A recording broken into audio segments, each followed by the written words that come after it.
Una vera bomba è esplosa questa sera a Napoli e, se sei un tifoso del Napoli, preparati. Perché quello che sta succedendo dietro le quinte potrebbe cambiare completamente il destino della nostra squadra. Siamo tornati con un altro aggiornamento scottante. Di quelli che fanno battere forte il cuore e tengono gli occhi incollati allo schermo. Come sempre, il nostro impegno è quello di portare le notizie più recenti e rilevanti, con la credibilità e la passione di chi vive il Napoli da vicino.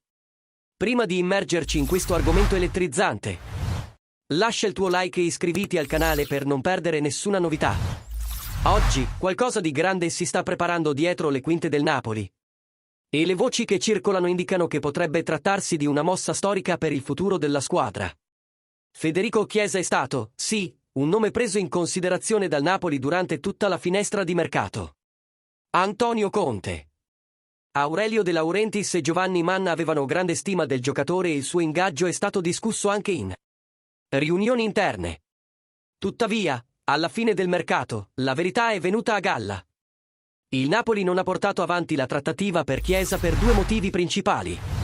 Il primo era la sua condizione fisica. L'attaccante italiano è stato escluso sia dalla convocazione della nazionale che dalla lista del Liverpool per la Champions League, dimostrando di non essere ancora in piena forma. Il secondo fattore era tattico. Chiesa gioca prevalentemente come ala destra, posizione in cui Conte può già contare su Matteo Politano, praticamente intoccabile nello schema, e su David Neres, che offre dinamismo e squilibrio nelle partite più difficili.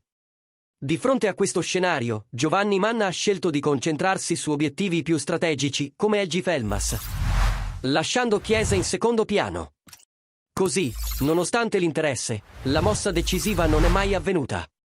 E ora, tifosi del Napoli, vogliamo sapere, pensate che il club avrebbe dovuto puntare su Chiesa? Nonostante queste difficoltà, o la decisione di Manna è stata quella giusta? Commentate qui sotto e, se vi è piaciuto questo aggiornamento, sostenete il nostro lavoro con un super grazie per continuare a portare le notizie più calde del nostro amato club.